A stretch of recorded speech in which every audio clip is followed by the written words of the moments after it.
In case you're wondering who we're chatting here with tonight, it's the old rock and roll preacher himself, Chuck Girard, is sitting here with us tonight. And Chuck, it's such a pleasure to have you here after always so fun many to. years. And it's been a while since we've been here, and we should probably, let's just catch off and remind people who you are. You were an old 60s flower child beach surfing kind of guy, right? Actually, my musical history in a nutshell was that I had a group in high school that I put together in 1961. I had 2 chart records with a group called the Castells. We had a song called Sacred and a song called So This Is Love. And then I got connected with a guy named Gary Usher. Through that, I met this guy named Gary Usher, and Gary was one of Brian Wilson's writing partners.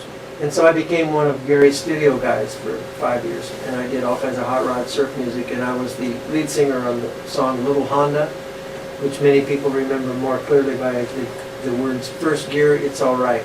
Well, Chuck, let's stop you right there for a second. I just happen to have, through the wonderful world of YouTube here. It's Shindig, right? Chuck is the guy on the bike with the girl. Well, the truth is I'm not in the, it's a lip sync. Oh, is that what that is? Yeah, and I'm not actually in the clip. I don't appear in it. That's my voice. But what would happen? What happened with the Hondells? It was a studio group, and no one knew that we did all kinds of albums and all kinds of different names. And when that became a hit, they wanted a group to go on the road, and I didn't want to go on the road. I was making money in the studios. I was a young guy, and I didn't want to sit on a Dick Clark Caravan of Stars bus, you know. So I opted out of the live group. So I don't appear in anything personally, but my voice is there. Yeah. So then from the Hondells and from the beach stuff and all that, jumping forward a few years, lead us into meeting Jesus. Yeah.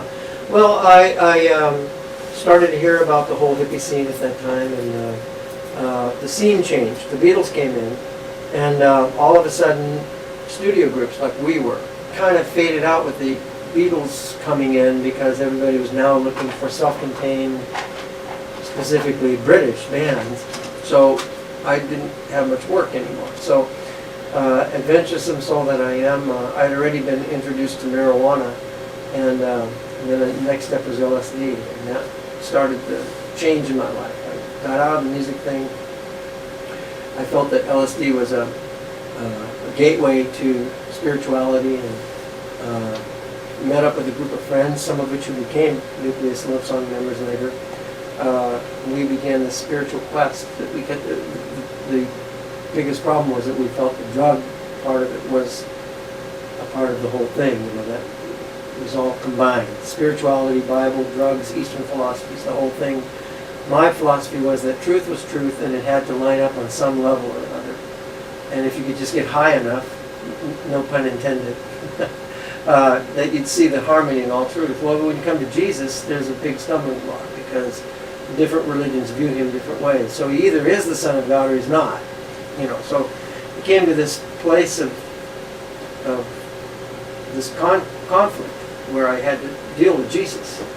And so my logic was, somebody's wrong here. You know, somebody's got it wrong. Some truth isn't all truth. You know, there's error mixed up in here. And so I need to find the ultimate truth. And I didn't really know about promises, or really didn't know about prayer, really. I didn't even know if there was a personal God. But I was reading the Bible, so that was part of my perspective, at least. So I made an offhanded prayer, kind of like, well, God, if you really are a person and you're everything you say we are, then reveal yourself to me, and I'll do anything I need to do to find you. My deal is, I'll put my whole heart into it, and then if I don't find you, it's your problem. Because you say in the Bible, if I seek, I will find. So if I do everything I can in good conscience to give it my all, and then I don't find you, you can't send me to hell, because I did my part. So, of course, it is true that if you seek, you will find. And then after a period of years, we started to narrow it down from, you know, getting rid of cherry-picking through the different philosophies that didn't seem to really answer the hard inner questions. For me, it was, is there a heaven? Is there a hell? If there's a hell, I don't want to go there. Is God personal, or is he just a cosmic emanation from the Big Bang? And the Holy Spirit continued to draw all of us toward more and more toward the Bible. We started to eliminate toward the end of the 60s there, which was just before we became real Christians. We had it pretty well narrowed down to the idea that whatever we embrace as our ultimate form of truth, it has to include Jesus, and it's probably the Bible. And so one night, long story short, we were having a a hippie Bible study under the influence of drugs, and we came across the passages in the Bible that deal with speaking in tongues. It erupted in a big disagreement. We went down to a Christian house in Newport Beach where there were converted hippies that we knew about that had become Christian. To ask them about this doctrine. They introduced us to Calvary Chapel, and we went up to check it out because it was the church with the buzz, with the hippies, and we thought, well, it's Christian, not really into that, but, hey, they say it's happening, they're hippies, let's just go up and we can chalk it off.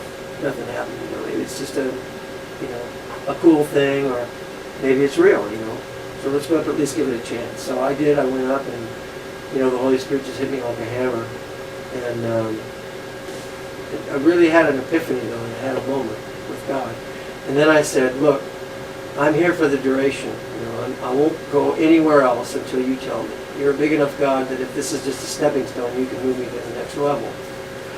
And so that was 40 years ago, and I never looked back, and that was the point of conversion for me. And eventually I did realize if there wasn't another level, this was it. It took a little while to figure that out. And then, but if I remember the story, you and the other members of Love Song basically came to Lord right around the same time. Right. I was saying, was it all through Calvary Chapel? My memory is that Fred Field, who was not an original recording member, but he was an original member, he went to Melody Land and got saved, which was Ralph Wilkerson's church up in Anaheim.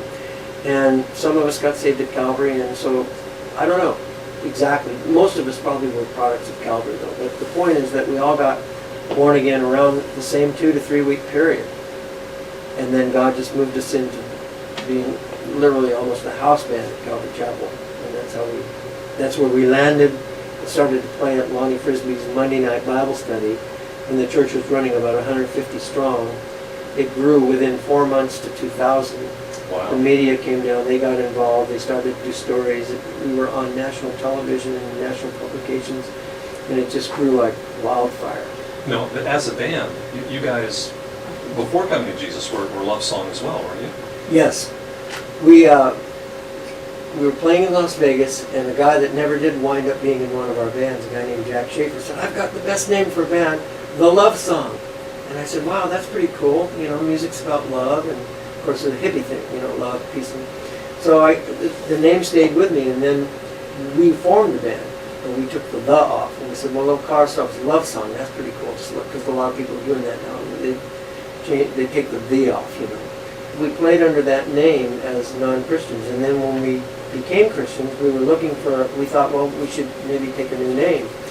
And we just thought, really, there's no reason to do that. This really epitomizes what we're about. It's God's love and music. So why don't we just keep the name? If anybody remembers us from pre-Christian, we'll just say, well, the band got born again. And so we kept the name.